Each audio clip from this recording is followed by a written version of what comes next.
Focus news 24/7 खबर एक नजर।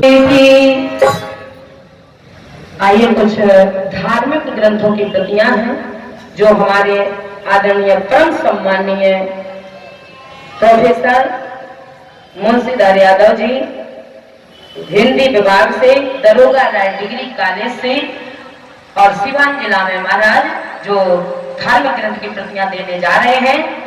जय हो, ऐसा ही होना चाहिए। वैसे तो किसी को कहा गया है पद कितना भी बड़ा हो, उस पद के साथ में यदि हम धर्म से जुड़े रहेंगे। और काकभूषण जी महाराज उत्तरकांड में पूरी रामचरितमानस का निचोड़ गाते हुए यही बात कही है कि महाराज जो धर्म से जुड़ करके चलेगा उसी का पद पद कहा जाएगा, और नहीं तो उसका पद चाहे कितना भी बड़ा क्यों ना बन जाए, उसके पद को पद जब तक नहीं कहा जाएगा जब तक धर्म से और सनातन से महाराज ना जुड़ा हो। तो काहे का पद, सबसे बड़ा पद हमारे भरत जी ने कहा था, गुरुदेव मैं लोभी बहुत हूँ और मैं त्यागी भी हूँ। क्यों? बोले इसलिए कि जहाँ मुझे 2 पद मिल रहे हैं वहां मैं 1 पद का क्या करूंगा। उस राज्य सिंहासन को छोड़ करके त्याग करके हमारे भरत जी ने 2 पद जैसे कि हमारे मुंशीधर यादव जी ने प्राप्त किए हैं। इस धर्म से इतना इनका स्नेह है, इतना प्रेम है कि कोई कोई तो अपने लिए करता है। धन्य कहो हमारे मुंशीधर जी को कि ये संसार के लिए कार्य कर रहे हैं। तो पहली प्रति देना चाहते हैं, पहले हमारे आदरणीय परम सम्माननीय अखिलेश राम जी और जिन्हें मानव प्रति दी जा रही है।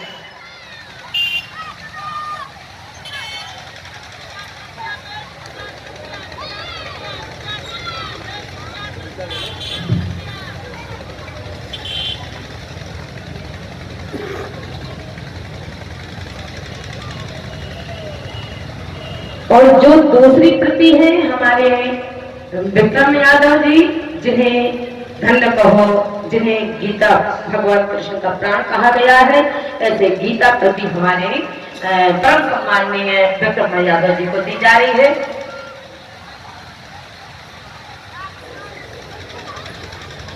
और तीसरी प्रति जो है हमारे परम सम्माननीय भैया कलेक्टर साहब को दी जा रही है। गीता प्रति इन्हें भी सौंपी जा रही है। ये तो मुखिया जी है। बोलिए हनुमान जी महाराज की।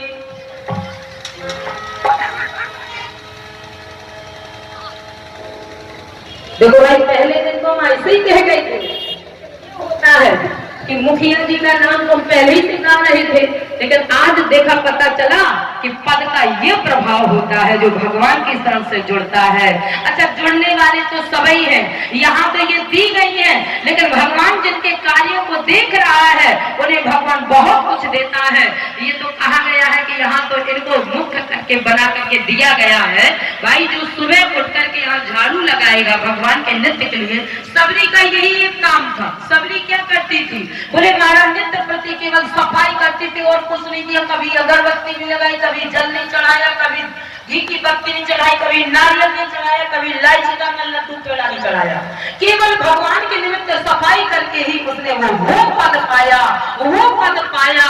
क्योंकि भगवान कहते हैं मेरा दिया हुआ पद तो महाराज नाम कमाएगा। और आपने जितने दिनों के लिए संसार के गवर्नमेंट के पद को पाया है, उनकी समय उनकी शांति निश्चित कुछ क्षण के लिए होती है। और परमात्मा कहते हैं जो मैंने किसी को नहीं दिया वो सभी को दिया। नौखक भक्ति का उपदेश किसी को नहीं दिया भगवान ने। हमारी माता सबरी को वो सौभाग्य मिला जो बड़े बड़े ऋषि दिग्गज जिन्होंने अपने जीवन को पूरा महाराज प्रसन्नित कर दिया, लेकिन फिर भी भगवान का अनुगत नहीं मिल पाया, अनुरक्त नहीं मिल पाया। धन्य कहो सबरी मैया को वो मिला। बोलिए हनुमान जी महाराज की। अच्छा, आज पब्लिक अपने मन से आ रही है, काहे? बोले इसलिए कि आज जो संगीत बज रहा है, ये संगीत हमारे ये नाम ही ऐसा है कि पाछे पवन तनय सरनावा। मतलब हनुमान जी हमेशा पीछे रहे, ना तो अपने नाम से ना काम से। तो जिनके मकान में हम रह रहे हैं, अच्छा सबसे बड़ी चीज क्या होती है? सबसे बड़ी सुविधा होती है जहां सोने का ठिकाना हो। अब भोजन का ठिकाना हो, सोने का और भोजन का ठिकाना जहाँ होता है तो मकान से ही पता लगा लीजिए कि उन्हीं की दी हुई व्यवस्था है ये संगीत की आज। और नहीं तो आज भी महाराज ऐसे ही होता कि तब तक 9 बजता तब तक पब्लिक आना शुरू कर दी। बोलिए हनुमान जी महाराज की। तो बाबा गोस्वामी महाराज कहते हैं कि जैसे भगवती मैया ने पूजा करना शुरू किया तो भगवान कहते हैं वाह रे, जब लास्ट में पता चलता है कि आज मेरे लड़के का फाइनल डिसीजन होने जा रहा है तो हे शंकर जी कृपा कर दीजिए, हे देवी मैया कृपा कर दीजिए। उस दिन कृपा ज्यादा मांगी जाती है, पूजा ज्यादा की जाती है। भगवती मैया ने आसन लगा करके पूजा करना शुरू किया। गई भवानी भवन बहोरी, बंद चरण बोली कर जोरी, जय जय गिरवर राज किशोरी, जय जय गिरवर राज किशोरी, जय महेश मुख चंद्र चकोरी, जय गज बदन खजानन माता, जगत जननी मैंने तुत गाथा, देव पूज पद कमल तुम्हारे, सुर नर मुनि सब होए सुखारे, सुर नर मुनि सब होए सुखारे, बिनय प्रेम बस भई भवानी, बिनय प्रेम बस भई भवानी, खसिमाल मूरत मुख कानी, खसिमाल मूरत मुख कानी, तुलसी सात आशीष हमारी, तुलसी सात आशीष हमारी, तुझे ही मन कामना तुम्हारी, तुझे ही मन कामना तुम्हारी, तुझे ही मन कामना। विनय प्रेम बस भई भवानी, खसी माल मूरत मुस्कानी। अच्छा, माला किसकी किनकी? बोले गौरा मैया की। गौरा मैया की माला सर की और मुस्कुराई कौन सी मूर्ति? बोले भगवती मैया जगदम्बा माता जानकी सीता जी के मुखारविंद की मूर्ति मुस्कुरा गई। और जो मुस्कुराई मूर्ति तो मूर्ति ने कहा, मैया ने कहा सुन से ये सत्य आशीष है हमारी, मेरा आशीर्वाद है, जिस निमित्त तूने पूजा की है मैं तुम्हें आशीर्वाद दे रहा हूँ। जगदम्बा मैया ने कहा ऐसे नहीं मानेंगे। कैसे मानोगी? बोली ये बताओ, उस वाटिका में 2 थे, एक सांवले रंग का था, एक गोरे रंग का था। अब तुम ये बताओ कि मैंने सांवले वाले को तुमसे प्रार्थना करके मांगा है या गोरे वाले? ओ जगदम्बा पार्वती ने कहा अच्छा अब समझी। क्या समझी? मेरे परीक्षा लेना चाहती हो? सीता जी ने कहा बिल्कुल ठीक समझा, परीक्षा लेना चाहती हो। मतलब हमने तुम्हारे पति की परीक्षा ली थी। हे खगमृग हे मधुकर श्रेणी, तुम देखी सीता मृगनैनी, तो तुम मेरी परीक्षा। सीता जी ने कहा बिल्कुल ठीक सोचा, हम तुम्हारी परीक्षा लेना चाहते। अब तुम ये बताओ कि मेरे मन में सांवला वाला है या गोरा वाला है? बाबा गोस्वामी महाराज कह रहे हैं तो मैं ही बता देता हूँ। और जो भगवती मैया गौरा ने बताया, मन चाहे राचो, मन में जिसकी तुम फोटो खींच करके लाई हो वो मैं बता ही देती हूँ कैसे रंग वाली की फोटो को तुमने खींचा है। मन चाहे राचो मिलाई सोबर, सहज सुंदर सांवरो, करुणा निधान सुजान शील, चले जानत रावरो, यही बात गौर आशीष सुन ये हर से तुलसी भवानी पूज पुन पुन मुदित मन मंदिर चले। और जैसे ही महाराज कहा अच्छा, सीता जी जब आई है घर, एक और बात नहीं बताई कुशवाटिका की कि वहां हम गए, क्या क्या हुआ, कौन मिला, कुछ नहीं बताया। बाबा गोस्वामी महाराज कहते हैं। और धन्य करो हमारे राघव जी को, मर्यादा पुरुषोत्तम राम को। वो पहले तो अपने छोटे भाई लक्ष्मण जी को ही बता रहे हैं कि तात जनक तनयाय है सोई, धनुष जग जही कारण होई। और इतना ही नहीं, जाते जाते गुरु जी को बता दिया। अच्छा, कोई प्रेम प्रसंग की बात अपने पिता को बताता है, चल गई, छोटे भाई को बता दिया, कोई बात नहीं। लेकिन यहाँ तक कि जाकर के गुरु जी को कह रहे हैं राम कहा सब, जितना पुष्पाटका में देखा था, राम ने कहा सब और कौशिक पाही। बाबा से पूछा काहे की मर्यादा पुरुषोत्तम, जब राम जी ने सारे मैटर को पुष्पवाटिका के गुरु जी के सामने भी रख दिया, तो बोले हमारे राम जी इतने सरल स्वभाव के हैं, यदि वो सरल है तो सरलता ही वाले को वो पसंद करते हैं। बोले सरल स्वभाव छुअत छल नाहि, इसलिए भगवान कहते हैं निर्मल मन जन सो मोह पावा। और अगर छल से भरा होगा तो ठाकुर जी कहते हैं तुम्हारे शुद्ध घी के 1 क्विंटल के 1.25 किलो के लड्डू भी मैं पसंद नहीं करता हूँ। अगर भीतर कुछ और है, बाहर कुछ और है, यदि तुम्हारा स्वभाव निर्मल है, सरल है, तब तो मैं तुम्हारा मस्तक ही झुकाना पसंद कर लूंगा। कोई लड्डू चढ़ाने की जरूरत नहीं, केवल भगवान के सामने मंदिर पड़े, प्रणाम करके सिर झुका करके मन के भाव को निर्मल बना लीजिए और भगवान गदगद हो जाते हैं। लड्डू मिठाई से प्रसन्न होने वाले नहीं है। बोले मैया सीता जी ने, अरे बोले सीता जी तो फोटो तक खींच के लाई है, फिर भी सीता जी ने कुछ नहीं बताया। लोचन मग राम ही और आनी, बाबा कहते लोचन मग, आंखों के रास्ते से फोटो को खींचा सीता जी ने। अब ये फोटो डिलीट ना होने पाए, अब ये फोटो स्थापित हो जाए। लोचन मग ने आंखों के रास्ते से राम ही और आनी, राम जी की फोटो को और माने हृदय में स्थापित कर दिया। अब ये फोटो हमारे भीतर से डिलीट ना हो। लोचन मग राम ही और आनी, और दीन है पलक कपाट सयानी, इतनी सयानी है कि आंख को बंद किया और पल के बंद करके जाकर के भगवती मैया गौरा के सामने अपनी सारी बात को कह दिया। बोले सुने ना से, बोले ना, इतनी सयानी है सीता जी कि सीता जी ने एक भी बात जाकर के अपने घर में नहीं बताई। तो बाबा से पूछा ऐसा क्यों?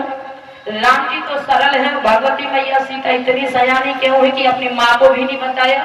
तो बोले बात एक है, बिटिया हमेशा मर्यादा में रहती है, इसलिए भगवान को मर्यादा पुरुषोत्तम कहा गया है कि मर्यादित भक्ति से भगवान का विवाह हुआ है। तो बोले महाराज आज भगवती मैया सीता कहा गया है कि बेटी कभी अपने मुंह से नहीं कहती है कि हमें लड़का पसंद आ गया है। वो तो महाराज धीरे धीरे पता चल जाता है कि जब जैसे ही कार्यक्रम आगे बढ़ने लगता है, और अगर बेटी ने बीच में कह दिया कि उस घर में हम शादी नहीं कराएंगे, तो समझ जाओ कि बिटिया के मन का नहीं है। और अगर बेटी कुछ आगे नहीं बोल रही है तो समझ जाओ कि हमारी बेटी को लड़का पसंद है। तो बाबा कहते हैं कि लड़की हमेशा मर्यादा में रहती है, वो अपने मुंह से नहीं कहती है। हमारे राम जी इतने सरल स्वभाव के हैं। और जैसे ही महाराज चली, बाबा कहते हैं जाने गोरे अनुकूल से हरस न जाए कहे, मंजुल मंगल मोल बाम अंगे पर कन लगन। अच्छा, माताओं का स्वभाव होता है कि मूर्ति से, देवता से, महादेव के ऊपर से, भगवान के ऊपर से यदि फल सरक जाए, माला सरक जाए और घर जाने पर बायां अंग फड़क जाए, महाराज पुरुषों का दायां और महिलाओं का बायां, तो समझ जाओ कि हमारी पूजा को ठाकुर जी ने स्वीकार कर लिया। यही होगा। और जैसे ही घर पर गई तो उसी समय महाराज मिथिला में जो धनुष यज्ञ का आयोजन हुआ था, महाराज पूरा दरबार लगा हुआ है, देश देश के राजा आए हुए हैं। और जैसे ही जनक जी महाराज ने ऐलान किया और बाबा कहते हैं कि जब तक बुजुर्ग का आदेश ना मिले तब तक न लड़की लड़का को पसंद करे और न लड़का लड़की को पसंद करे। बाबा कहते और तो छोड़ो, घर के बुजुर्ग का आदेश मिला तो मिला, लेकिन धन्य कहो जिस समय भगवती मैया सीता और राम जी का उस वाटिका में मिलन होगा, उस समय वहां भी 4 बुजुर्ग थे। तो शास्त्र कहता है कि जब भी लड़का लड़की को पसंद करने जाए तो वहां भी अकेले न जाए, वहां भी किसी ना किसी बूढ़े को लेकर के जाए। यदि वहां भी बुजुर्ग को लेकर के जाओगे तो फिर वहां समस्या आने वाली नहीं है। बाबा गोस्वामी महाराज से पूछा, जब राम जी ने सीता को देखा, सीता ने राम को देखा, तो वहां 4 बुजुर्ग कौन से थे? बोले वहां थे, बोले चातक कोकिल और कीर चकोरा और पूजत बिहग नटक कलमोरा। बोले चातक कोकिल कीर चकोरा, ये 4 संत थे। सुनने वाले ने कहा बाबा बिल्कुल नहीं, गप काहे लिखते हो? आप कह रहे ये 4 संत हैं, हम तो कहते हैं 4 पक्षी, ये चातक पक्षी, कोकिल पक्षी, कीट पक्षी, चकोरा पक्षी। तो बाबा गोस्वामी महाराज ने कहा रे बाप रे, अगर रामचरितमानस की चौपाई को पढ़ करके चलोगे तो सारी बात पल्ले पड़ जाएगी, और रामचरितमानस की चौपाई को पढ़ करके निकल जाओगे तो बात पल्ले पड़ने वाली नहीं है। ये 4 पक्षी तुम्हारी नजर में है, ये 4 पक्षी नहीं है, ये 4 संत हैं। मानस को उठा के पढ़िएगा। अब हम 4 संतों की व्याख्या कभी फिर करेंगे। यदि 4 संतों की व्याख्या करेंगे तो फिर धनुष न तोड़वा पाएंगे। बोलो हनुमान जी महाराज जी की। क्योंकि भगवान की प्राण प्रतिष्ठा हुई है, सब अपने अपने घर में बैठे रहो। हम भी चाह रहे हैं कि राम जी का विवाह होकर के वो भी अपने घर में बैठ जाए, और अगर वो भटकते रहेंगे तो हम भी भटकते रहेंगे, तुम भी भटकते रहोगे। इसलिए अपने अपने स्थान पर बैठ जाना चाहिए। तो भगवान को भी हम सोच रहे हैं कि विदा करा करके भगवती मैया सीता को मिलन करा करके अयोध्या में पहुंचा दे, और फिर हनुमान जी महाराज की जैसी कृपा हो। तो बोले महाराज जैसे ही महाराज जनक जी ने आदेश किया, बंदी जनों से कहा, ये बंदी जनों जाओ भरी हुई सभा में ऐलान कर दो। क्या बोले बंदी बचन बर सुनहु सकल महिपाल, अपन विदेह कर कहीं हम और भुजा उठाए विशाल। ए राजा जी राजाओ, हमारे महाराज जनक जी का यह आदेश है कि जो इस धनुष का बंधन कर देगा उसी के गले में सीता माला डालेगी। जो ऐलान किया बंदी जनों ने, तो एक ने पूछा कि अगर धनुष को किसी बूढ़े ने तोड़ दिया तो? बोले तो सीता को माला डालनी पड़ेगी। फिर कहा दूसरे ने, अगर उस धनुष को किसी राक्षस ने तोड़ दिया तो? बोले सीता को माला डालनी पड़ेगी। तो बाबा से पूछा, क्या उस भीड़ में उस जो दरबार को लगा हुआ था क्या राक्षस भी थे? संत तुलसीदास जी महाराज चौपाई लिख रहे हैं, देव दनोज धर मनोज शरीरा, देव दनोज धर मनोज शरीरा, विपुल वीर आए रणधीरा, विपुल वीर आए रणधीरा, देव दनोज धर मनोज शरीरा, देव दनोज धर मनोज शरीरा, विपुल वीर आए रणधीरा, विपुल वीर आए रणधीरा। हाँ, बोले देव माने देव, धनुज माने राक्षस, मनुज माने भगवान स्वयं अवतार लेकर के। तो बोले जो धनुष को तोड़ेगा उसी के गले में सीता माला डालेगी। बाबा गोस्वामी महाराज से पूछा, जब ये ऐलान होगा तो पोजीशन क्या हुई? बोले पोजीशन तो देखो ही मत, अपने अपने परिकरों को बांधा, बांध करके उठ करके खड़े होंगे। बोले परिकर बांध उठे अकुलाई, चले इष्ट देवन सिरनाई। तो बाबा कहते एक साथ तो नहीं उठे थे, फिर बोले गिनती ही नहीं है, एक साथ उठे। क्यों? बोले उस धनुष को, दूसरे को लगा कि हमसे पहले ये ना तोड़ दे धनुष को, तो सब एक साथ उठे, उसे लगा कि मैं धनुष को तोड़ूं, उसे लगा कि मैं धनुष को तोड़ूं। और बाबा गोस्वामी महाराज ने पंक्ति लिखी, बोले भूप सहस दस कहीं बारा लगी उठावन तरई न तारा। भूप सहस दस कहीं बारा लगी उठावन तरई न तारा। श्री हथिहार भई राजा बैठे निज निज जाय समाजा। श्री हथिहार भई राजा बैठे निज निज जाय समाजा। गरुड़ कठोर विदित सब काहू नक भुज बल राहु।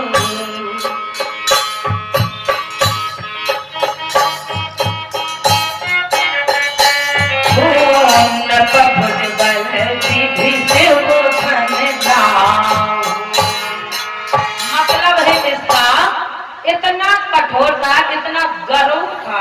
बाबा गोस्वामी अपनी भाषा में लिख रहे, गरुड़ माने हमारे यहाँ कहा जाता है बहुत भारी वजन का गरुड़, बहुत गरुड़ लग रहा है। बाबा गोस्वामी महाराज ने यही लिखा है कि गरुड़ है, बहुत भारी है।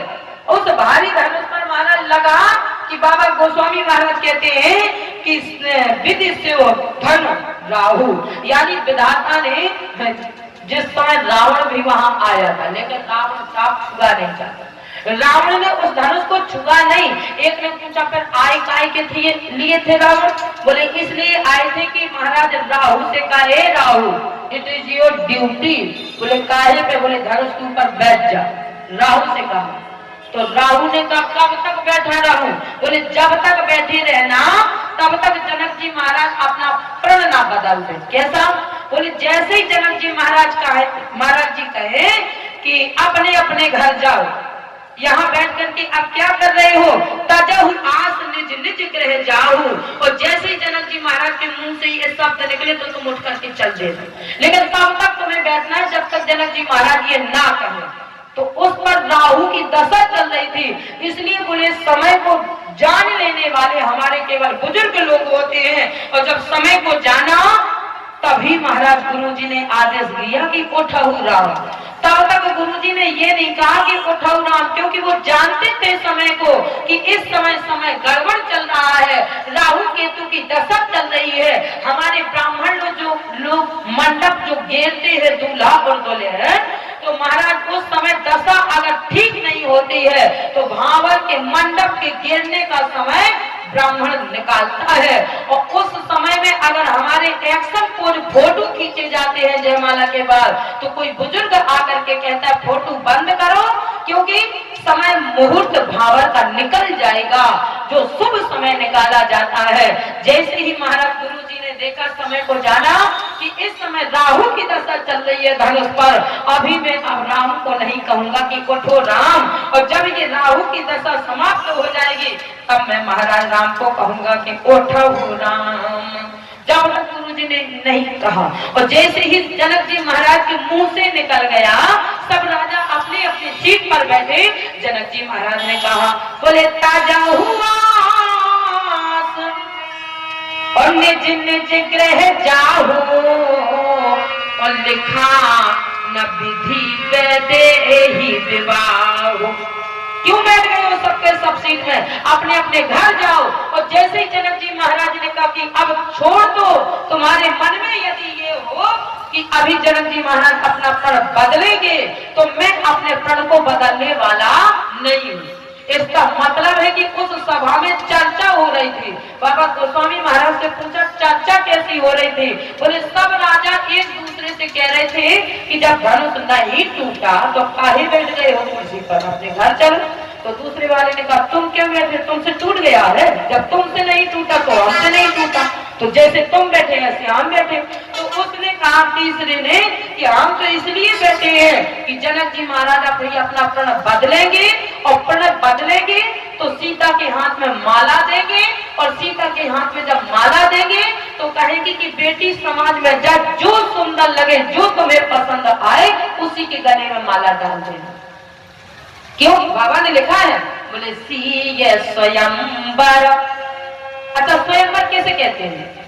धनुष तोड़ने के लिए जनक जी महाराज ने एक प्रण रखा था, तो महाराज ये तो स्वयंवर नहीं होगा। एक तरफ बाबा गोस्वामी महाराज स्वयंवर लिख रहे हैं और एक तरफ कह रहे हैं कि जो धनुष को तोड़ेगा उसी के गले में सीता माला डालेगी। और स्वयंवर किसे कहा गया? रामचरितमानस में स्वयंवर भी हुआ है। कहा? बोले विश्व मोहिनी कन्या के हाथ में माला दी गई, और कहा शील निधि नाम के राजा ने कि जो पसंद आ जाए उसी के गले में माला डाल दो। और नहीं ऐसा होता तो नारद जी के गले में माला ना मिल जाती। तो बोले जो पसंद आए, तो स्वयं वर, यानी कन्या को ये अधिकार मिलता है कि स्वयं वर कोई नहीं चुनेगा, तुम अपने पति को स्वयं चुनो, जो तुम्हें वर पसंद आए उसी के गले में माला डालो। बाबा गोस्वामी महाराज की चौपाई का यही अर्थ है, स्वयंवर। सीता जी ने स्वयं चुना करे, चुनन में और पसंद करे तब माला डाले। सीय स्वयंवर और देखूं जाई, और इसे काई धोती बढ़ाई। तो बोले अभी सीता के हाथ में माला दी जाएगी और फिर कहा जाएगा कि जिसके गले में माला डालना हो तो डाल दो। राजा जनक जी महाराज उन्हीं राजाओं के भीतर की बात को भांप गए, जान गए, तार गए। अच्छा, इस चौपाई पर बड़ा बवाल मचा था। ढोल गवार सूत्र पशु नारी सकल ताड़ना के अधिकारी। और सही अर्थ पूछो तो यही है, किसी के भीतर की बात को जान लेना यही ताड़ना है। तो जनक जी महाराज उन राजाओं के भीतर की बात को ताड़ गए, समझ गए, जान गए कि ये सब आपस में बात करे, तो इसका मतलब है कि ये चाहते हैं कि अभी सीता के हाथ में माला दी जाएगी, कहा जाएगा कि चाहे जिसके गले में डाल दो, तुम जिसे चाहो। तो जनक जी महाराज ने कहा, हे राजाओं, यदि तुम्हारे मन में ये हो कि अभी जनक जी महाराज अपने प्रण को बदलेंगे, तो मैं अपने प्रण को बदलने वाला नहीं हूँ, इसलिए जाओ अपने अपने घर। तो जैसे ही बाबा गोस्वामी महाराज ने कहा, बोले ताजा हुआ निज निज गृह जाऊं, तो अपने घर का चल भय राहु। राहु ने सोचा हमारी ड्यूटी इतनी देर की थी। अब जब जनक जी महाराज ने आदेश दे दिया तो राहु ने भी अपना रास्ता पकड़ लिया। बोले तजाहु आस निज और निज गृह जाऊ, लिखा न विधि देहि विबाहु, लिखा न विधाता ने लिखा ही नहीं है। इसलिए जैसे ही महाराज इतना और थोड़ा बोल गए, जब बुद्धि विस्मृत होती है, विचार बदलते हैं महाराज, तो पता नहीं दो चार बातें एक्स्ट्रा बोल दी जाती हैं। बाबा गोस्वामी महाराज कहते हैं, उसी समय महाराज जनक जी महाराज के मुंह से निकल गया, बोले अब जन को जितनी समाज बैठी है, माखे भट मानी और वीर विहीन मही में जान। लक्ष्मण जी ने आओ देखा, न ताऊ देखा, न राजा, न महाराजा, न पिताजी, न ससुर जी, एक जना गलत कर रहे हो और गलत बोल रहे हो। तुम्हें वीर महाकले से पता चलता है, वीरों में कोई खुशबू होती है, वीर तुम्हें महाकले से यदि पता चलता है तो फिर सुनो।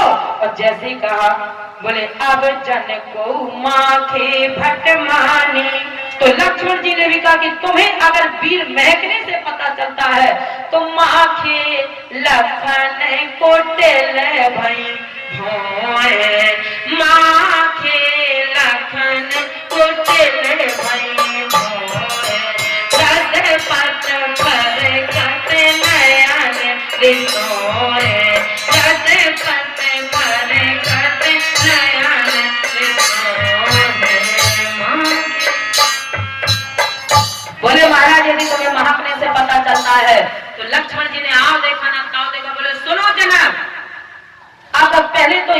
डिसीजन ले लीजिए कि तुम्हें वर चाहिए कि वीर चाहिए।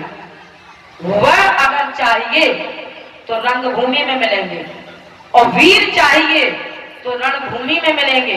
अब ये तुम फाइनल करो कि तुम्हें वर चाहिए या वीर चाहिए, क्योंकि तुमने कहा है कि अब जन को माखे भटमानी वीर विहीन मही में जानी।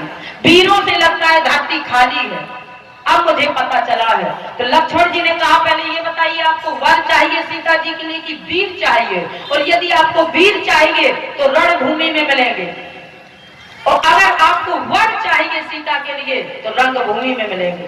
फाइनल डिसीजन कीजिए। जनक जी गलत बोल रहे हो, गलत कर रहे हैं।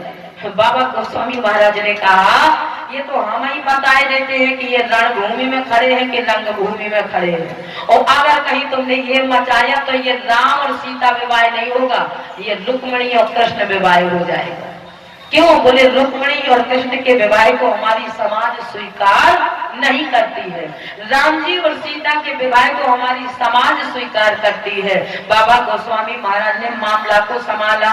रंग भूमि रंग भूमि जब सिय पगे धारी, रंग भूमि जब सिय पगे धारी, देखे रूप मोहे नर नारी, देखे रूप मोहे नर नारी, रंग भूमि जब सिय पगे धारी। लक्ष्मण इतना ही नहीं बोले थे जितना जनक जी बोले।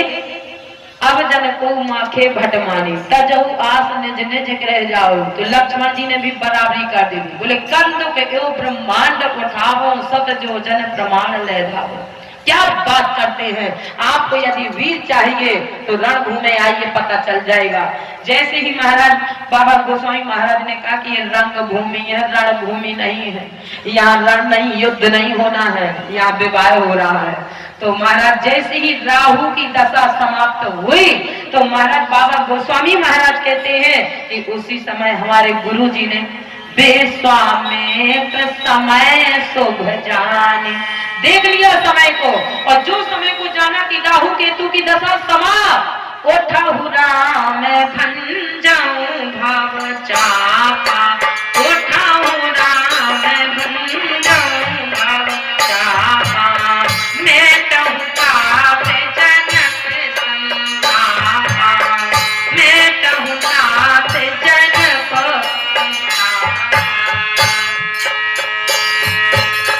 और जो राम जी ने महाराज गुरु के वचनों को सुना तो उसी समय महाराज सुनो गुरु वचन चरण सिरनावा। क्या मिलेगा? बोले महाराज चरणों में प्रणाम करने से वो मिलेगा जो तुम किसी एक के पीछे घूमते हो। बाबा कहते हैं कि जो अपने गुरुओं का सम्मान करता है, आचार्यों का सम्मान करता है, अभिभावकों का सम्मान करता है। अच्छा, आचार्यों का सम्मान महाराज संस्कृति हमारी तब बिगड़ती है जब हमारे माता पिता ही हमें उल्टी राह करते हुए हमारे कानों तक आवाज आ जाएगी। क्योंकि महाराज हमारे यहाँ ऐसा, यहाँ की बात नहीं है और जगहों की है, लोगों के मन में आता है कि हमने जब सरकारी विद्यालय में डाला है तो हमारे बच्चों को मिड डे मील मिलना चाहिए, जब हमारा राशन बना है तो हमारी महाराज जो आंगनवाड़ी है ये हमको राशन पानी दे, दलिया दे, चावल दे, गेहूं दे, हमारे बच्चे का जितना लगता है रिफाइंड का पैकेट दे, चने की दाल दे। जब ऐसे विचार आएंगे तो केवल हमारी संतान यहीं तक की सीमा में रह पाएगी। ऐसा नहीं शिक्षा देना चाहिए उन्हें, तो बच्चों को सीधे शिक्षा दो बेटा, क्योंकि हमारे भी पिताजी ने पढ़ाया है। हम कभी अपने आचार की कोई शिकायत घर में कही नहीं पाते थे, पिताजी हमारे सीधे चिल्लाते थे तो महाराज कुछ भी कहे, लेकिन हम अपने घर में आकर के ये नहीं कर पाते थे कि आज सर ने, आचार्य ने हमारे मारा है, किस बात पे मारा है, हल्ला बगल वाला मचा रहा था और पीटे हम गए। इतना भी नहीं कह पाते थे। वही माता पिता होते हैं जो अपने बच्चों को इतना कंट्रोल में रखे और संस्कृति शिक्षा दे। ये नहीं कि ऐसा मिल जाए, शिक्षा मिलने का बल दिखाए जितना ज्यादा हो सके। बेटा अपने आचार का सम्मान करो। अब तो सर जी हो गए, मैडम हो गए, तो कहां से संस्कृति बनेगी, कहां से शिक्षा मिलेगी? ऐसे शिक्षा नहीं मिलती है। हमारे राघव जी ने भी विद्यालय गए हैं। पहले विद्यालय नहीं होता था, पहले गुरुकुल होता था, गुरुओं का कुल होता था। जब गुरुकुल में बच्चे जाते थे तो हमारा विद्या, इसे कहते हैं विद्या, ऐसे विद्या नहीं आती है। कोई सोचे हमारा बच्चा एसडीएम बन जाए, मास्टर बन जाए, डॉक्टर बन जाए, जिंदगी में नहीं बनेगा। जब तक बच्चे के संस्कार में आपके संस्कार जाएंगे तब तक बच्चा जिंदगी में बन नहीं पाएगा। लेना लेना सीखता रहेगा कि ऐसा मिलना चाहिए, ऐसा मिलना चाहिए। और यदि आप ही आचार का सम्मान करेंगे तब हमारे आगे आने वाली हमारी पीढ़ी सम्मान करेगी। अपने मालिक का सम्मान करना चाहिए। हमारी चाहे केंद्र सरकार हो, चाहे कोई सरकार हो महाराज, उसे अपने से बड़े का मान रखना चाहिए। क्योंकि हमारे राम जी जब वहां से निकले हैं तो महाराज बाबा गोस्वामी महाराज कहते हैं कि हमारे राम तो वो हैं कि आप आदर की किनका? बोले आदर करें किनका? बोले आवत दीप सुमंत्र ही। जैसे ही राम जी ने, राघव जी ने सुमंत्र को आते हुए देखा तो महाराज उनका आदर किया सुमंत्र का। क्यों? बोले 3 बूढ़े हैं मानस में, जामवन, मालवन, सुमन। और जिसने महाराज इन बूढ़ों का सम्मान किया तो महाराज वो आबाद हो गया, और जिसने इन 3 बूढ़ों का अपमान किया वो बर्बाद हो गया। सब जानकार बैठे हैं, सब विद्वान बैठे हैं। क्योंकि महाराज रावण ने मालवंत का अपमान किया तो क्या पाया? पाई पाई से चली गई। और राम जी ने आदर किया तो राम जी की तो सीट चली ही गई थी। बाबा से पूछा मिली कैसे? क्योंकि उस सीट पर महाराज भरत जी जब पादुकाओं को लेकर के आए तो उस सीट पर प्राण प्रतिष्ठा हो चुकी थी। अब दिमाग से सोचो कि जिस मंदिर में मूर्ति की प्राण प्रतिष्ठा हो जाती है तो फिर उस मंदिर से मूर्ति को नहीं निकाला जाता है। और जब उसमें पादुकाओं की प्राण प्रतिष्ठा हो गई, जब राम जी का नंबर आया सिंहासन पर बैठने का कि राम राज बैठे त्रिलोका, बोले सीट कहां से आए? बोले सीट तो गई। तो धन्य कहो महाराज, विधाता कहता है सीट तो महाराज उसकी हमेशा बच के चलती है, और नहीं बचती है तो दूसरी सीट उसके लिए मंगाई जाती है। और राम जी के लिए सिंहासन दूसरा ही आया था। क्यों?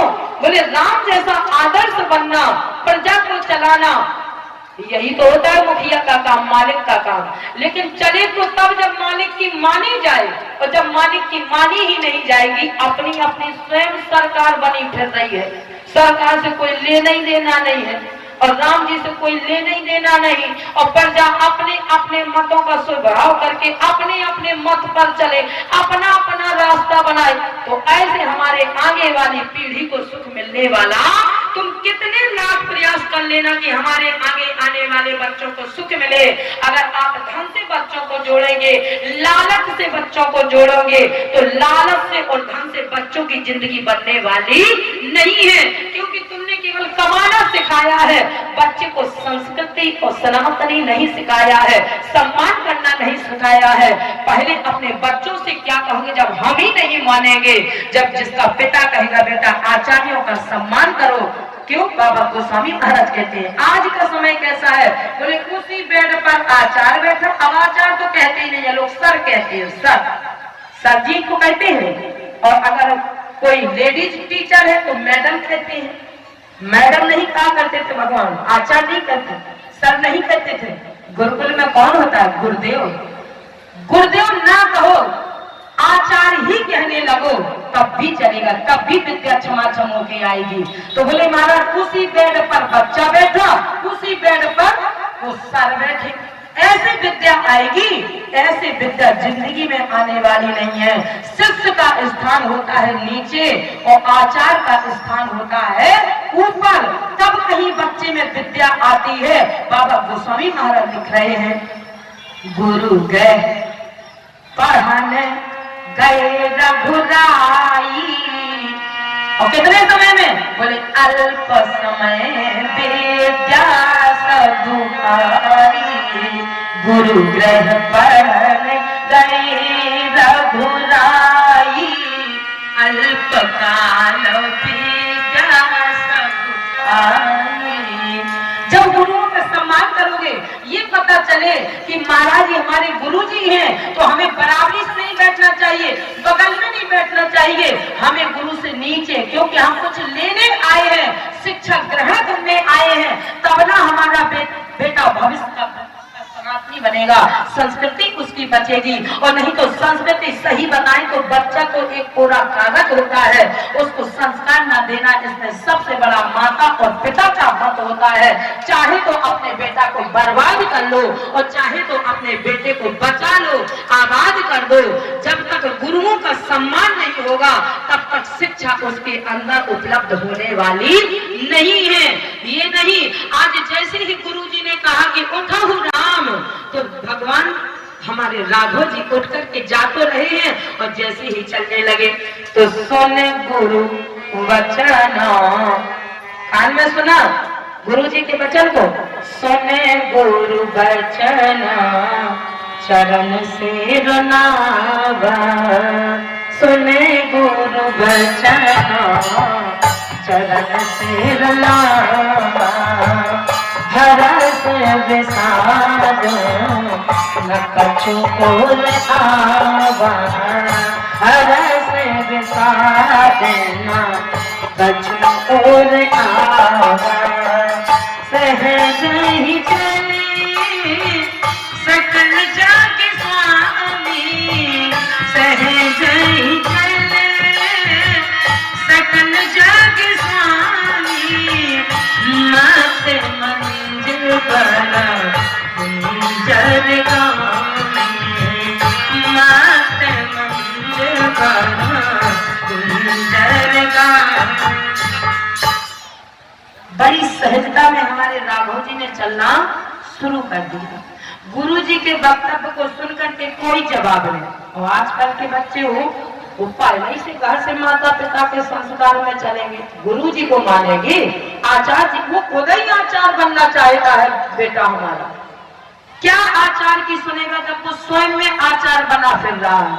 जरा सी विद्या मिलने पर वो आचार्य को उल्टा उपदेश देने लगता है। बाबा कहते हैं पर उपदेश कुशल बहु तेरे, पर उपदेश कुशल बहु तेरे। भगवान जब जा रहे हैं तो कोई हार्द ना विषाद, राघव जी ने सीधे चलना शुरू किया। और जैसे ही हमारे राम जी ने चलना शुरू किया तो माता सीता जी अकुला गई, व्याकुल हो गई, घबराहट होने लगी, मन ही मन के भीतर घबराहट हो रही है। भगत गोस्वामी महाराज से पूछा ऐसा सत्य है? बोले बिल्कुल सत्य है। राम जी ने चलना शुरू किया और सीता जी घबरा गई। तो धरती माता ने कहा सीता क्यों कांप रही हो? तो सीता जी ने कहा चिंता तो बहुत जोर से है। किस बात की? भरोसा नहीं है कि ये धनुष तोड़ेंगे? बोले रत्ती भर नहीं, इनसे धनुष नहीं टूटेगा? बोले बिल्कुल नहीं। इसी बात की तो चिंता है, जो ये सरकार चले आ रहे हैं इनसे चलने वाला नहीं है। जब कोई कहे ये सरकार बनेगा तो इससे सरकार चलने वाली नहीं है।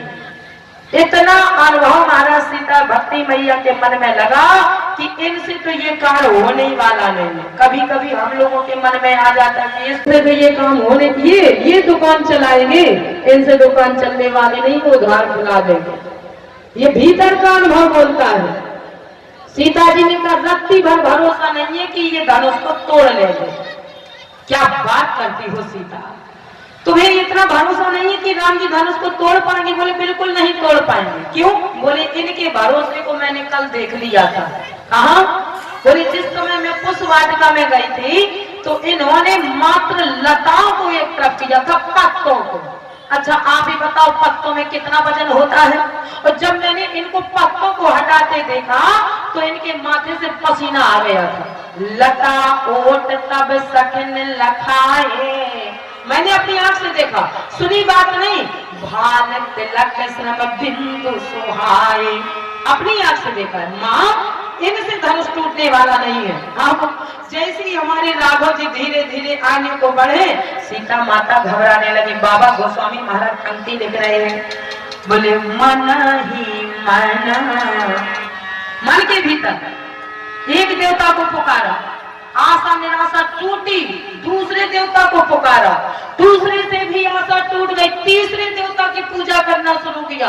अच्छा यही होता है, जब हमारे लड़के की नौकरी लगनी होती है तो रात में मन में इतना सोचते हैं कि कल किससे इसकी सिफारिश करवाई जाए। कोई हमारे यहाँ बड़ा काम होना होता है तो जी कहते हैं मंत्री तक पहुंच किसकी है, फलाने तक पहुंच किसकी है, किसके द्वारा सिफारिश लगाई जाए।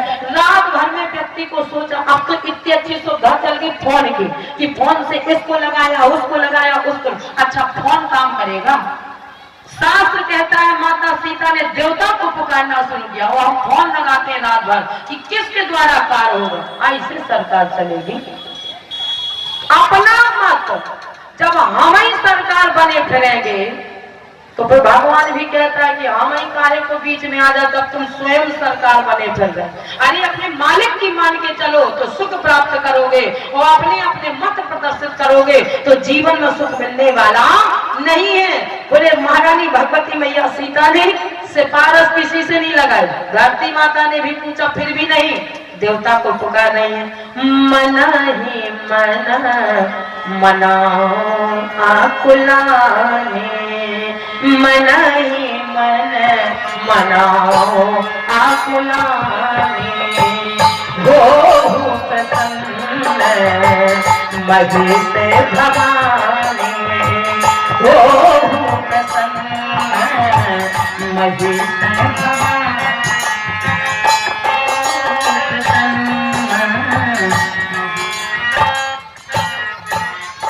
मैया ने जैसे ही कहा एक गौरा मैया, यही तो दशरथ जी ने कहा था, अब अभिलाष एक मन मोरे, एक इच्छा और कर दो।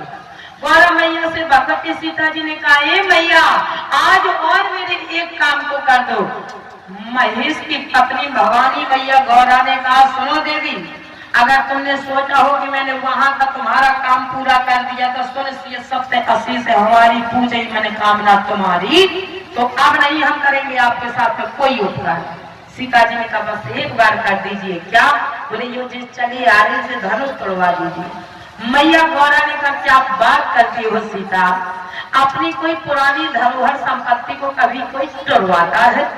क्या बात करती हो, कोई नहीं खर्च करता है।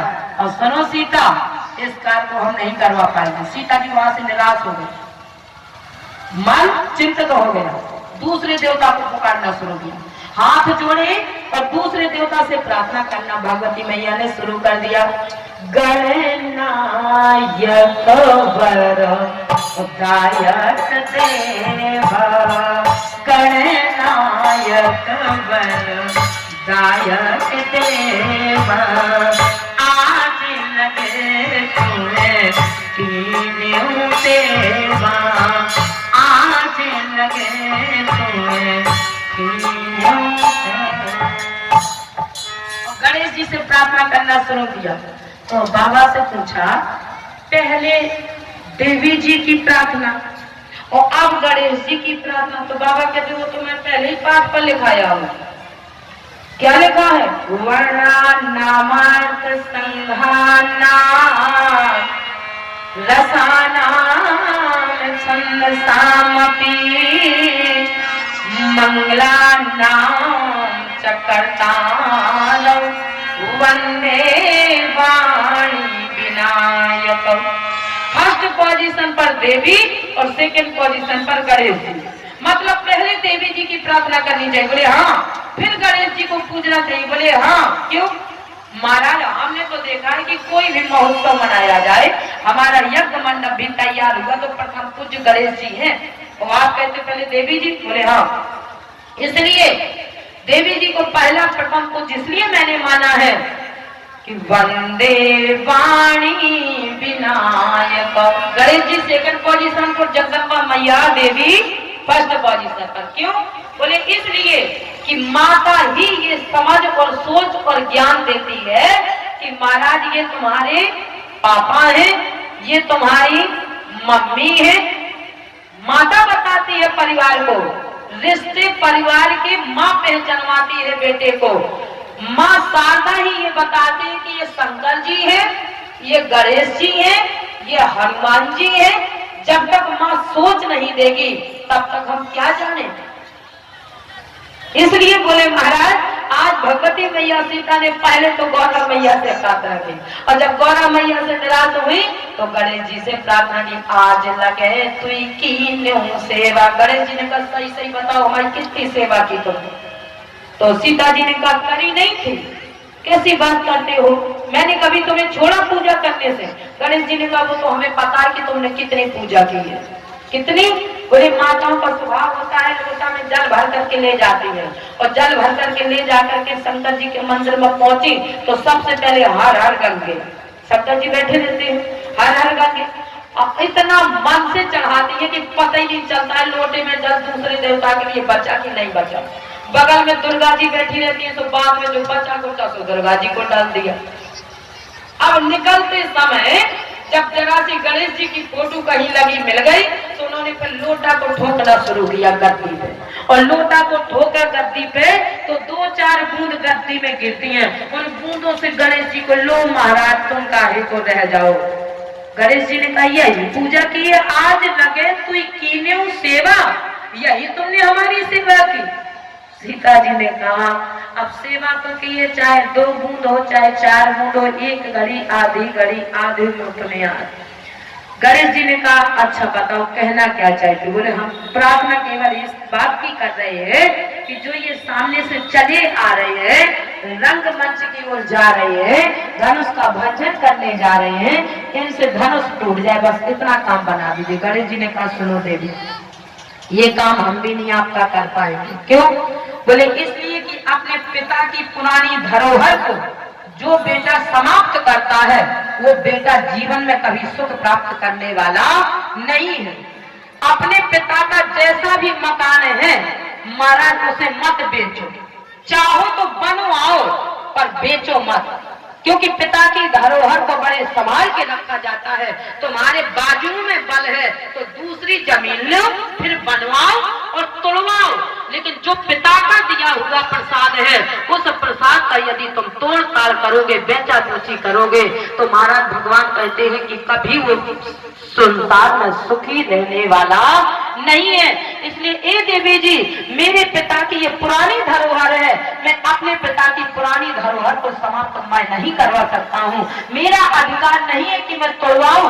माता सीता वहां से भी निराश हो गई, तीसरे देवता को पुकारना शुरू किया, और जो तीसरे देवता को पुकारना शुरू किया क्योंकि भगवती मैया का कहना है कि संसार के लोगों से अपनी व्यथा को मत कहो। क्यों? बोले जो कहना है तुम्हें तो भगवान से कहो, संसार से मत कहो। भगवान से कहोगे तो भगवान दुख को बांटेंगे, संसार के लोग तुम्हारा दुख नहीं बांटेंगे, हंसी ऊपर से करेंगे, लेकिन दुख बांटने वाला संसार का नहीं, दुख को बांटने वाला केवल हमारा पाप परमेश्वर परमात्मा है। यानी ये शिक्षा दे रहा है शास्त्र कि कभी महाराज संसार के लोगों से नहीं, भगवती मैया सीता ने एक देवता दूसरा देवता तीसरा देवता, लेकिन संसार के लोगों से नहीं कहा कि ऐसा काम हमारा करवा दो, किसी से सिफारिश नहीं, यहाँ तक कि धरती माता से सिफारिश नहीं, तो संसार के लोगों को क्या करना चाहिए? दुनिया के लोगों से, संसार से नहीं कहना, भगवान से कहना, दुनिया के लोगों से आसान किया करना, दुनिया के लोगों से आसान किया करना, दुनिया के लोगों से आसान किया करना। जब कोई न हो अपना सिया नाम कहा करना, जब कोई न हो अपना सिया नाम कहा करना। क्यों? सुनते हैं तेरी रहमा,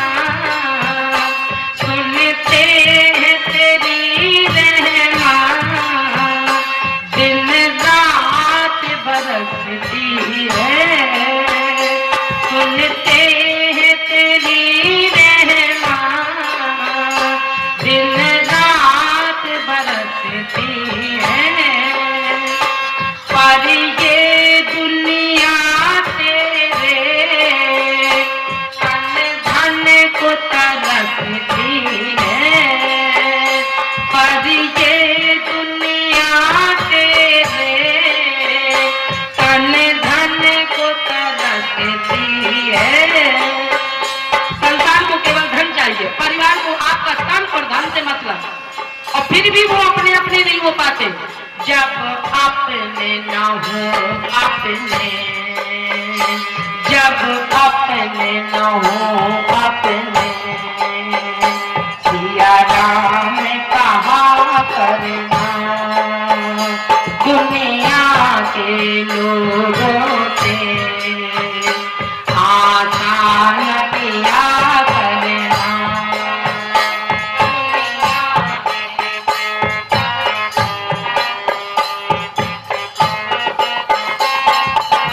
ये संसार, ये जग बड़ा झूठा है, ये जग बड़ा झूठा है, यहाँ सब कुछ है सपना, ये जग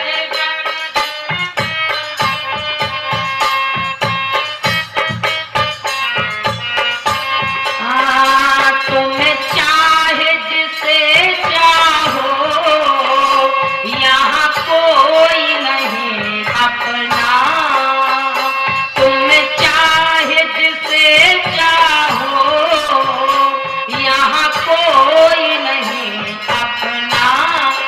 ये तब तक है जब तक तुमसे धन मिलेगा, धन के मामले में आपके रहेंगे। तुम चाहे जिसे चाहो, यहाँ कोई नहीं अपना, जब साथ न दे अपने, जब साथ न दे अपने, सिया राम कहा करना दुनिया के लोगों से, आसान किया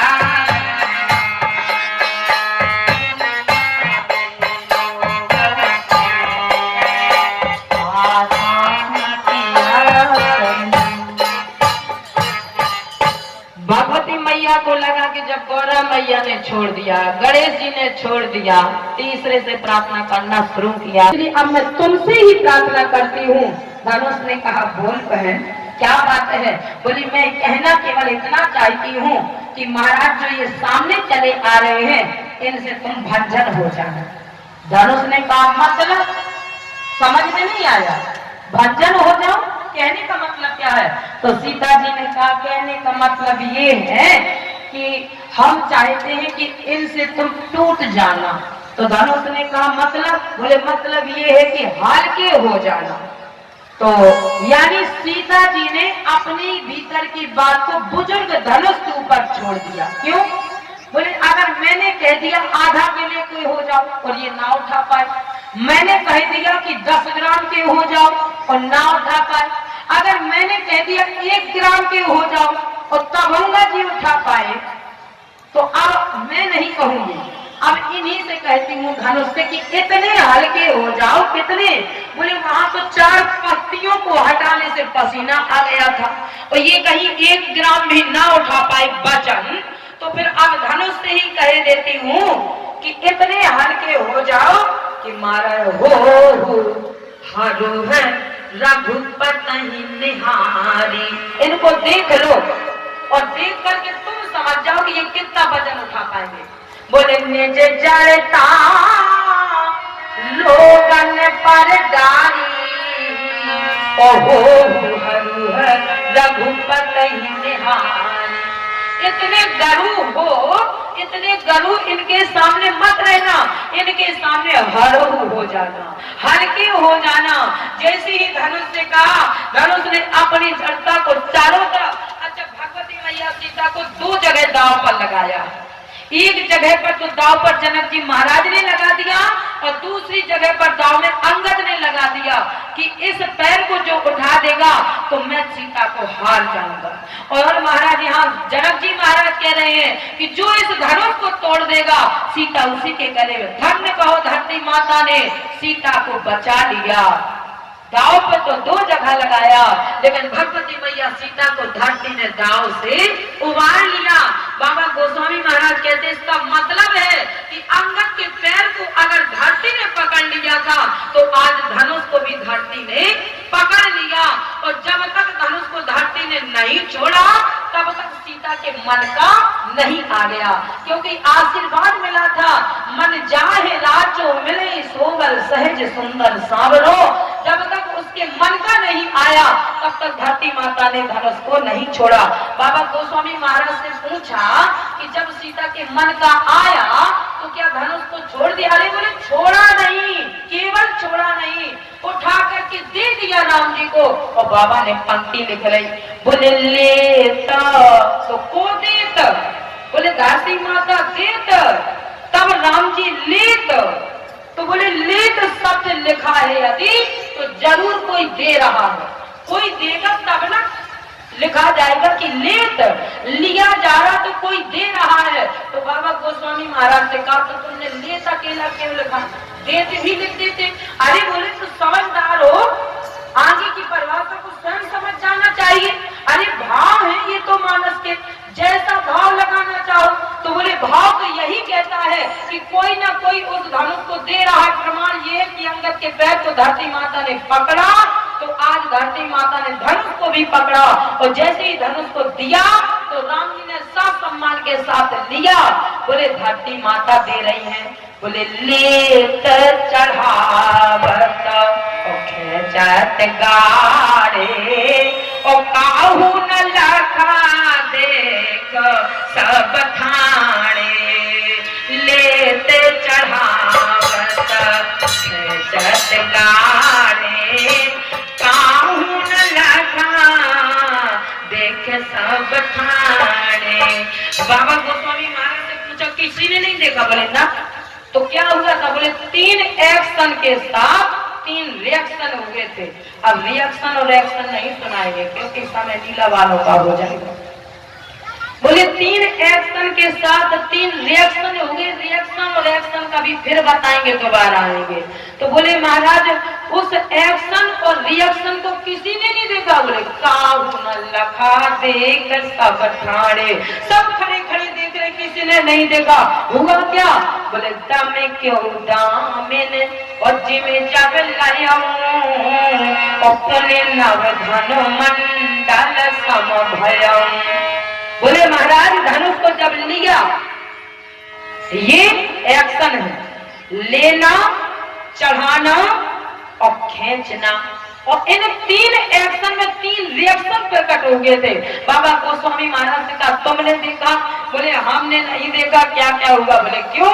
बोले इसलिए कि जिस समय भगवान ने धनुष को लिया और चढ़ाया, बोले ते ही क्षण राम मध्य धन तोरा और भरे भुवन गुण घोर कठोरा। बोलिए रामराजा सरकार की। जब लिया और चढ़ाया और तोड़ा तो महाराज कोई नहीं जान पाया। क्यों? तो बाबा गोस्वामी महाराज से पूछा तुमने देखा? जब किसी ने नहीं देखा तो बाबा तुलसीदास जी महाराज जल्दी में कह गए हमने देखा। तो बोले बताओ क्या क्या हुआ? संत तुलसीदास जी महाराज ने कहा हमने देखा नहीं है, वो तो हम जल्दी में कह गए, हमें तो दिखाया गया है। क्यों? बोले महाराज जो दिखाने वाला है, अच्छा प्रकाशक कोई और होता है और प्रकाशन करने वाला, पुस्तक को छापने वाला कोई और होता है और छपाने वाला कोई और होता है। तो बोले महाराज मुझे तो दिखाया गया था, मैंने देखा नहीं है। तो तुम्हें किसने दिखाया? बाबा गोस्वामी महाराज कह रहे जो दिखाने वाले हैं, जिसने मुझे ये प्रसाद के रूप में दिया है। बोले शंभु प्रसाद सुमति ही हुलसी, शंभु प्रसाद सुमति ही हुलसी, रामचरित मानस कवि तुलसी, शंभु प्रसाद सुमति ही हुलसी, राम प्रसाद।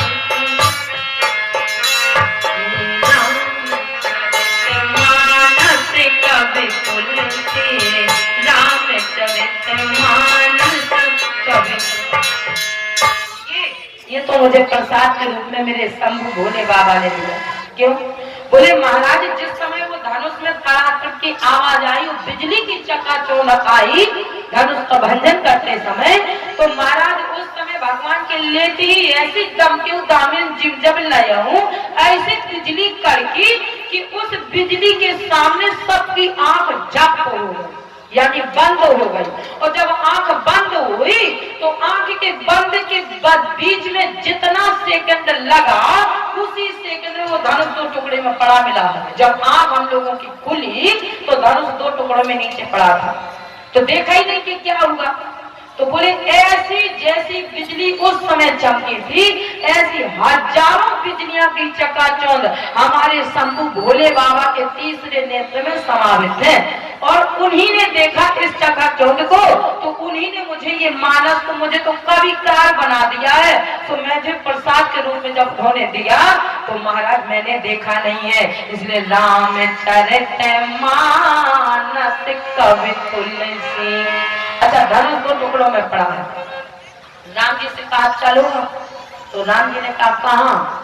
बोले अब अपने स्थान पे चलो। राम जी ने कहा वाह, ऐसे ही अपने स्थान पे चला जाओ। जिस माला के लिए सब देश देश के भूपत राजा बैठे थे, अब महाराज उसी माला के पीछे ना आए थे, अब माला लेके जाएंगे, ऐसे कैसे चले जाए? सर्टिफिकेट मिलना चाहिए कि धनुष को हमने तोड़ा।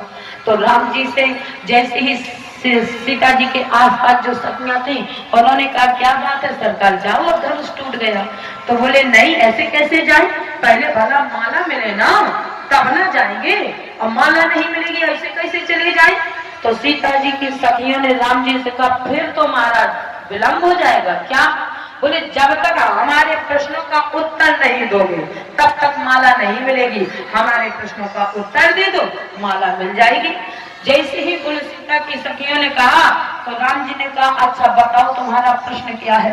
तो सखियों ने गाना शुरू किया। अच्छा, जब विवाह होता है तो गाने ही होते हैं। विवाह हुआ और जन्म हुआ तो सखियों ने प्रश्न पूछना शुरू किया। एक सखी राम जी से बोली मुस्का के, एक सखी राम जी से बोली मुस्का के, साची बताओ लला सुमन तुम्हें काके, तुम्हें कैसे के काहे भई, बताओ लला कौन पे गए, तुम्हें कैसे के काहे भई, बताओ लला कौन पे गए।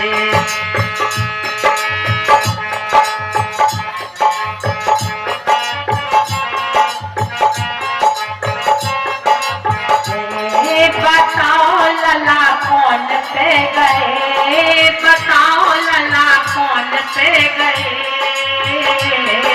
बताओ लला कौन पे गए, बताओ लला कौन पे गए, बताओ लला कौन पे गए। एक सखी राम जी से बोली मुस्का के, साथी बताओ लला सुन तुम्हें काके, तुम कैसे के काहे भई, बताओ लला कौन पे गए, तुम्हें कैसे के काहे भई।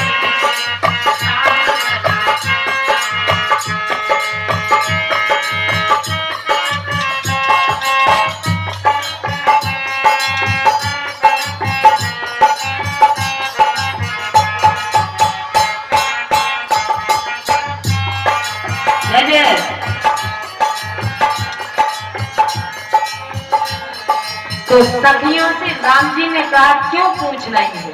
बोले इसलिए पूछ रहे हैं कि ना तो तुम्हारी मैया काली है और ना ही तुम्हारे पिताजी, फिर तुम्हारा रंग क्यों काला है, तुम क्यों सांवले हो? अच्छा, मैं जैसी कहा क्यों पूछ रही, तो सखियों ने कहा देखो इसलिए पूछ रहे हैं कि तुम ही सांवले क्यों हो। क्यों? बोले पूछ पिता कारी ना कारी मताई, पूछ पिता कारी ना कारी मताई, फिर आ छवि लला कहाँ से पाई, फिर आ छवि लला कहाँ से पाई, तुम से के काहे भये, बताओ लला कौन पे गए, तुम्हें से के काहे भये, बताओ लला कौन पे गए। एक सखी राम जी से बोली मुस्काते, साची बताओ लला कौन तुम्हें काटे, तुम्हें से के काहे भये, बताओ लला कौन पे गए, तुम्हें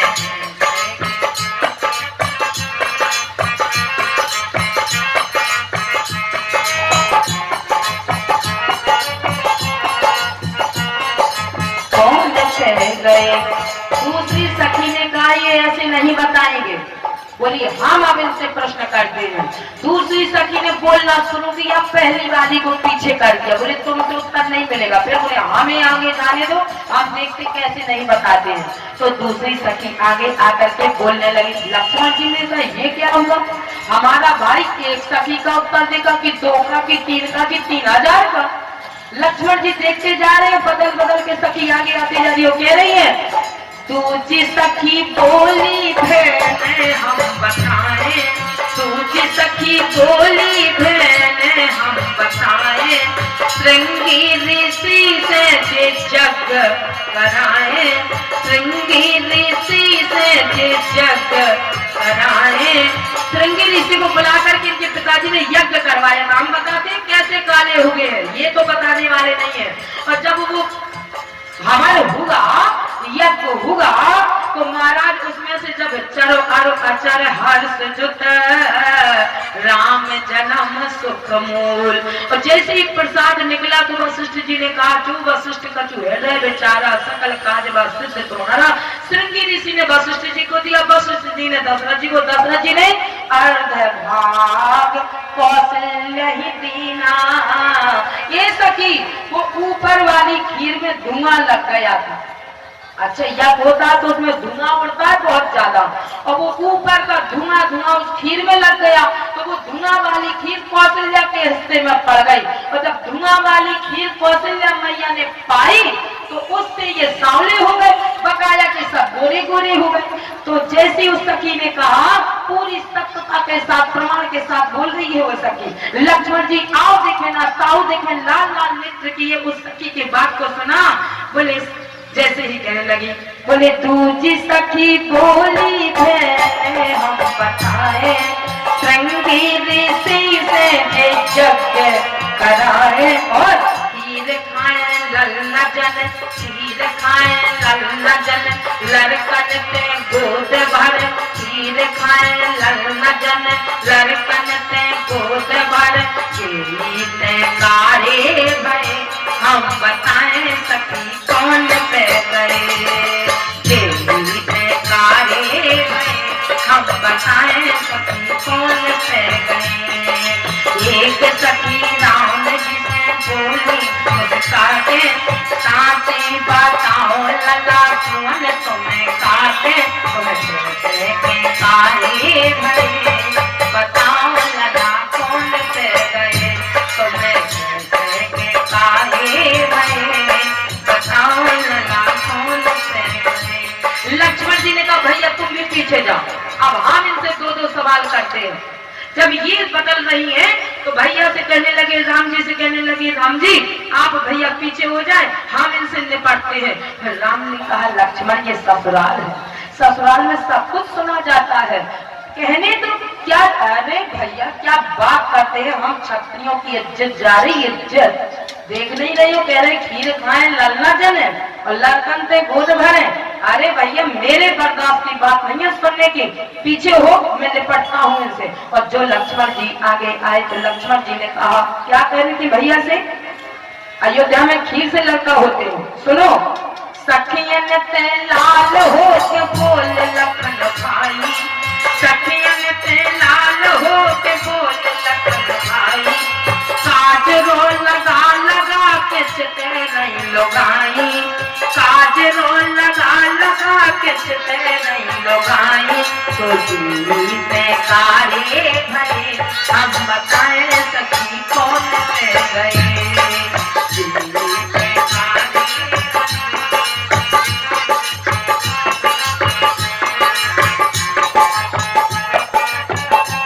हम बताएं सखी कौन कह गए।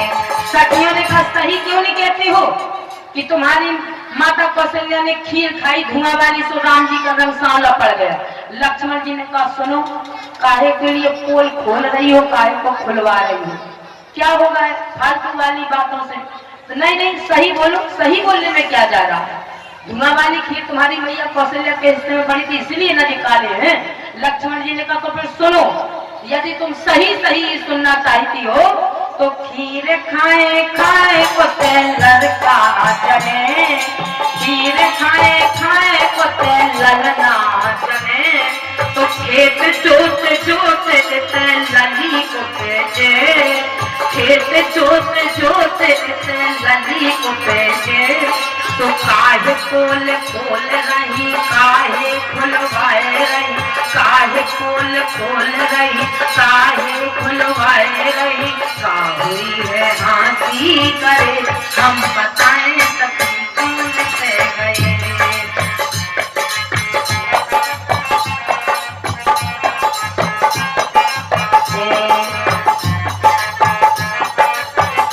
हम बताएं सखी कौन से गए, हम बताएं सखी कौन से गए। कोई बात नहीं, हम तो राम जी हाथ विषय लिए थे, हाथ पर हाथ में ये सोचा कि भगवान का दिव्य दर्शन और कर ले, और फिर महाराज पता नहीं अब कब दोबारा दर्शन होगा।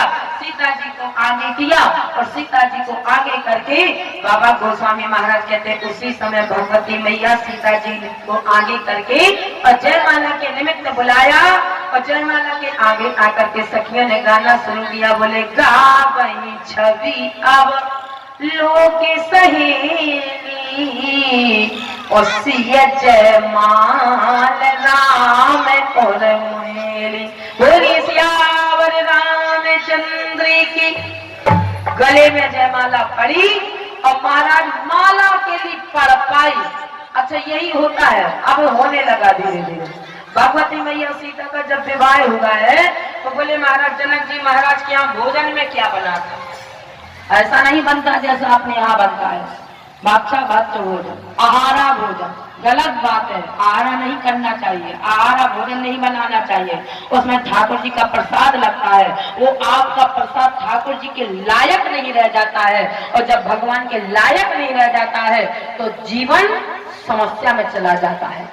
भगवान के यहाँ महाराज बाबा गोस्वामी महाराज कहते हैं कि जनक जी महाराज के यहाँ भोजन में क्या बना था। बाबा कहते हैं जिस समय भगवान को बुलाते हैं, मानस में लिखा है, बोले भोजन कर बुलावत राजा, क्या बन, बोले भोजन के लिए भगवान को बुलाया और भगवान नहीं आ रहे हैं, लेकिन आते कब है, बोले भगवान कहते हैं, बोले भाव का भाव में और भाव ही एक सारे हैं, और भाव से मुझको भजो तो भाव से बेड़ा पार है। जो इसके अंदर भाव होगा वो आहार बनवाएगा ही नहीं, आहार का प्रयोग करेगा। मानस में आहार और आहारा दोनों का दिया गया है। इतना समय नहीं है, बस इतनी ही भाषा से समझ जाइए कि आहारा जब भी बनवाओगे तो जीवन झंझट में उलझेगा और जीवन में संकट आएगा, और भगवान तुम्हें उस प्रसाद को चाहे हमारा 10,000 का बनवाना चाहे 1 लाख का बनवाना, उस आपके व्यंजन को ठाकुर जी स्वीकार करने वाले नहीं है। क्योंकि महाराज आपने महाभारत में सुना है, श्रीमद् भागवत महापुराण में महाराज जब महाभारत की चर्चा आती है तो दुर्योधन के 56 व्यंजनों को त्याग करके भगवान ने और विदुरानी के यहाँ महाराज छिलके का भोजन किया। केला फेंक रही विदुरानी जी और विदुर जी की पत्नी, और छिलका छिलका भगवान बड़े प्रेम से खा रहे हैं। क्यों महाराज, ये भाव है। भगवान को उन 56 व्यंजनों से मतलब नहीं है, भाव से मतलब है। आज ठाकुर जी महाराज दशरथ जी जब बुलाते हैं तो नहीं आ रहे, बोले नहीं आवत तज बाल समाजा। बच्चे को बड़ा बच्चा नहीं आता है, उस समय खेल कूद में लगा है बालकों के साथ में, भगवान नहीं आ रहे हैं। धन्य को महारानी कौशल्या जब बुलाने जाती है तो उसी समय ठाकुर जी आकर के उस प्रसाद को ग्रहण करते हैं। बाबा गोस्वामी महाराज कहते हैं कि उस समय जिस समय भगवान का विवाह हो रहा था तो बाबा कहते उस समय उनके यहाँ वैसे तो प्रसाद अयोध्या में दही और चिवड़ा नहीं आवत तज बाल समाजा। भगवान यानी यहाँ का भी भोजन यही है, दही और चिवड़ा। नाश्ते में हमारी आरती हमको देती है, भाई भोजन तो उसी क्या हो रहा है, जिनके घर में सोना हो रहा है उन्हीं के घर में भोजन हो रहा है। तो बोले महाराज जब जिसके घर में भोजन हो रहा है तो उसी के घर में भजन हो रहा है। जब भोजन जैसा करोगे तब ना भजन होगा, जब भोजन ही हमारा आहारा हो जाएगा तो फिर भजन होने वाला नहीं है। क्योंकि मानस में लिखा है कि हम और आप यज्ञ भी करें और आहारा का प्रयोग भी करें, क्या होता है उस यज्ञ से कोई फल मिलने वाला नहीं है। यदि हम यज्ञ के भागीदार बन रहे हैं तो फिर हमें उसी दिन सोच लेना चाहिए, संकल्प कर लेना चाहिए कि आज के बाद आहारा बंद। धान्य का और लंका में निशाचरों के जितने निशाचर रहते थे महाराज, वो निशाचर पूजा पाठ नहीं करते थे, तब भी ठीक थे। अगर आहारा करते थे तो पूजा पाठ भी नहीं करते थे। यदि पूजा पाठ किया जा रहा है तो फिर आहारा को छोड़ दीजिए, क्योंकि भगवान फिर ऐसे को स्वीकार करने वाले, तुम आहारा भी करो और पूजा पाठ भी करो, भगवान कहते उसका कोई फल मिलने वाला नहीं है। वो जनक जी महाराज के यहाँ भोजन में वो प्रसाद बना था कि जिसे कहते हैं हमारा बाबा गोस्वामी महाराज कहते हैं कि उस भोजन में जब बाबा गोस्वामी कहते हैं कि सुंदर प्रसाद था, पहले चलता था, क्योंकि महाराज हमने तो अपनी आंखों से देखा है अपनी बुआ की शादियों में कि सुंदर रोटे यानी फुलके बनाए जाते थे और सुंदर दाल भात और सुंदर महाराज उसमें देसी गाय का घी, ये भोजन में बनता था। ये पूरी भाटा और मटर पनीर चटर पनीर नहीं, मटर पनीर नहीं दिया जाता था। ये कोई प्रसाद है, ये कोई भोजन है, इसे भोजन नहीं कहा जाता था। दाल भात चावल रोटी ये शुद्ध देसी गाय का घी। जनक जी महाराज के यहाँ यही बना था। आज महाराज जैसे ही जयमाला पड़ी और जयमाला के साथ में वृंद बंद होने लगे। क्यों? बोले महाराज जैसे ही जयमाला पढ़ते ही ठीक उसी दिशा से महाराज परशुराम जी का आगमन हो जाता है। और जैसे ही परशुराम जी का आगमन होता है, जब जैसा आप आहारा कराएंगे तो वही ना होगा। अब तो महाराज बारात में अदरा मदरा सब कुछ क्या होगा, संकट आएगा, परेशान हो जाएंगे। कोई कहेगा मैंने ये कार्यक्रम नहीं देख पाया, कोई कहेगा हमने ये कार्यक्रम नहीं देख पाया। ऐसा कार्य क्यों करें कि जिसमें ऐसे लोगों का आगमन हो। जब आप ऐसी चीज का खाद्य पदार्थ का आहारा का निमंत्रण देंगे तो आहारा करने वाले निशाचर ही आपके यहाँ उपस्थित होंगे। जब हम आहारा का प्रयोग ही नहीं करेंगे तो हमारे कार्यक्रम में देवताओं का आगमन होगा। यदि हम आहारा का प्रयोग करेंगे तो निशाचरों का आगमन होगा। और यदि हमने आहार कर ही आहार और सात फल कंदा और सुमें रही ब्रह्म सच्चिदानंदा, मन की वृत्ति बदल जाएगी, भगवान का भजन गान होगा, गुणगान होगा। और महाराज अगर आहार से ही दिन ताहे ना और मिले आहारा और प्रात ले जो नाम हमारा। आज भगवान कहते बस यही बात है, मैं ऐसे नहीं आता हूँ। भगवान को तो प्रसाद यदि चाहिए तो प्रसाद के रूप में ठाकुर जी कहते हैं मैं वही प्रवेश करता हूँ जहाँ पर भगवान तो कहते हैं प्रसाद तब तक प्रसाद जब तक ग्रहण नहीं करता हूँ जब तक उसमें तुलसी का दल न गिर जाए।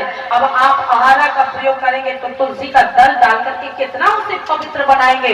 ठाकुर जी कहते हैं वो पवित्र होने वाला है ये नहीं। पहले की पंगत लाइन बैठाल के लगवाई जाती थी और उसमें महाराज पेट भरता था। अब तो महाराज मटर पनीर खाओ, चाहे छोला खाओ, चाहे कुछ भी खाओ, और घर में जाएंगे तो महाराज जाते जाते भूख लगे आएगी। अब पत्नी कहेगी काहे तुम निमंत्रण नहीं खाने गई थी, वहां से कार्ड आया था। बोले हाँ, लेकिन क्या बता पेट ही नहीं भरा, 56 व्यंजन लगे हुए हो पेट नहीं भरा। बोले बस यही तो बात है, जहाँ भगवान का प्रसाद बन जाता है वहाँ पेट भरता है। और जहाँ अपने हाथों ले अपने हाथों परसो और खाओ महाराज, पीछे से ब्राह्मण पीछे से पंडित, ना छुआ छूत ना उसमें महाराज दोस्त कोई कि अपना ही जूठन ब्राह्मणों को खिला रहे हैं, अपना ही जूठन पंडितों को खिला रहे हैं। और महाराज वहाँ कौन गिनती होती कि नहीं नहीं नहीं तुम बाद में खाओगे, पहले ब्राह्मण ने पढ़े। वहां तो छुट्टा राज, अपने मन का, सरकार की कोई सुनना नहीं, मालिक की कोई सुनवाई नहीं, अपने मन की तानों। और जब अपने मन की तानों के तो भगवान आएंगे वहां राक्षस आएंगे, और जब राक्षस आएंगे तो आप संभाल नहीं पाएंगे उस मैटर को। तो फिर महाराज भगवान कहते हैं कि जय